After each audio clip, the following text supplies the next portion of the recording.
Bismillahir Rahmanir Rahim. Assalamu alaikum wa rahmatullahi wa barakatuh. Respected viewers, my brothers and sisters, welcome to our iftar transmission.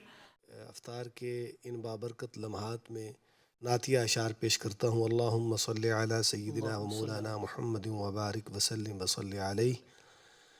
سحر کا وقت تھا، معصوم کلیاں مسکراتی تھیں، ہوائیں خیر مقدم کے ترانے گنگناتی تھیں.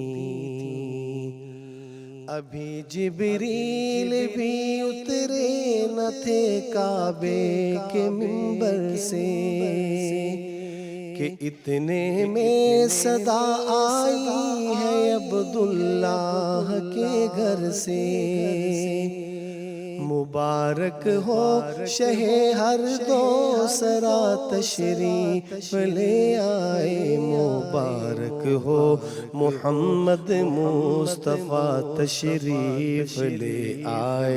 مولایا صلی وسلم دائما ابدا علی حبیبک خیر الخلق کلہم. مولایا صلی وسلم دائما ابدا علی حبیبک خیر الخلق کلہم. محمد سید الکونین والثقلین، محمد سید الکونین والثقلین والفریقین من عرب ومن عجم. مولایا صلی وسلم دائما ابدا علی حبیبک خیر الخلق کلہم. هو الحبیب الذی ترجى شفاعته، هو الحبیب الذی ترجى شفاعته لكل هول من الأهوال مقتحم. مولایا صلی وسلم دائما ابدا على حبيبك خير الخلق كلهم.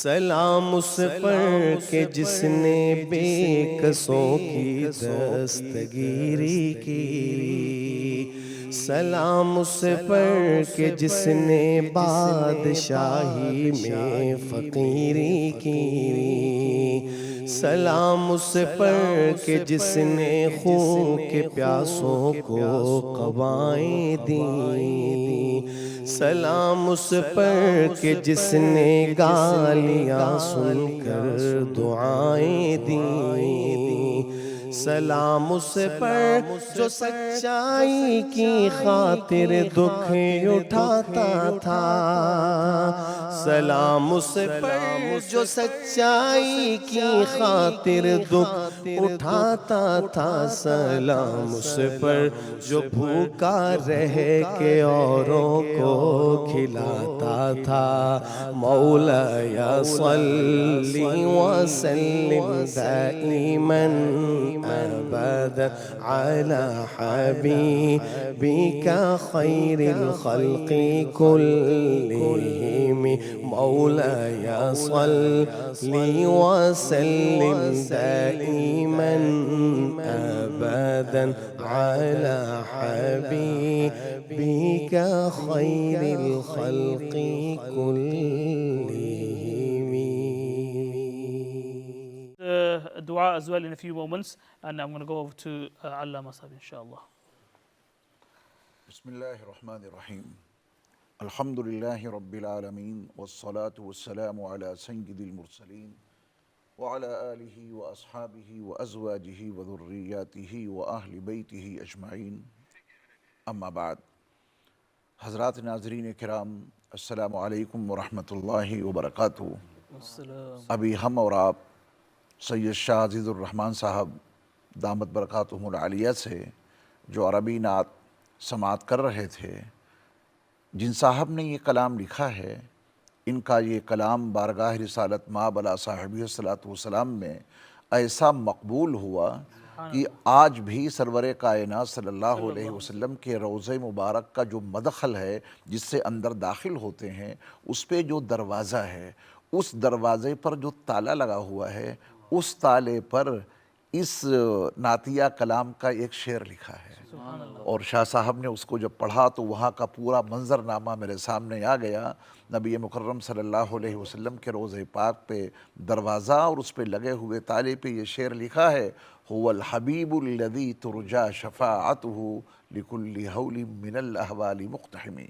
تو اللہ تعالیٰ نے اس کلام کو بڑی مقبولیت عطا کی ہے، اور سچی بات یہ ہے کہ نہ میں اچھا نہ میرے شعر اچھے، بات اتنی ہے۔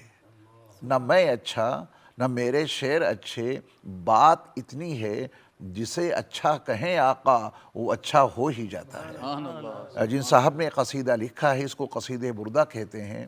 اسکندریہ میں ان کا مزار ہے، اسکندریہ میں آرام فرما ہے۔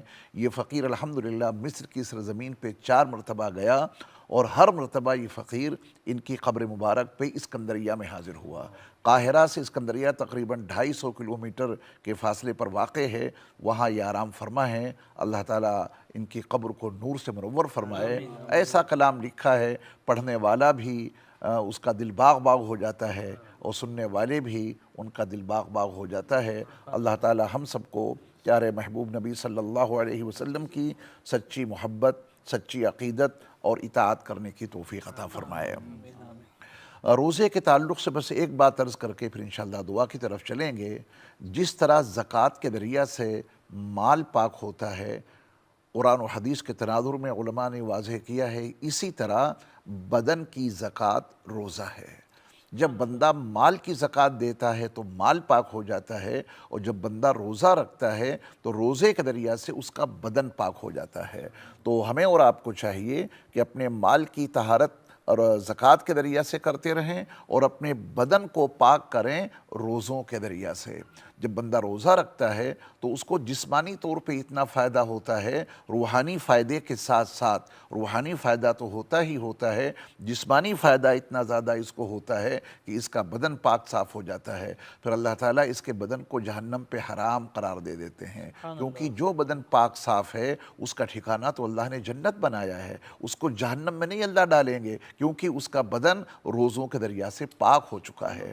تو یہی مقصد قرآن نے بتایا بھی ہے، لعلکم تتقون۔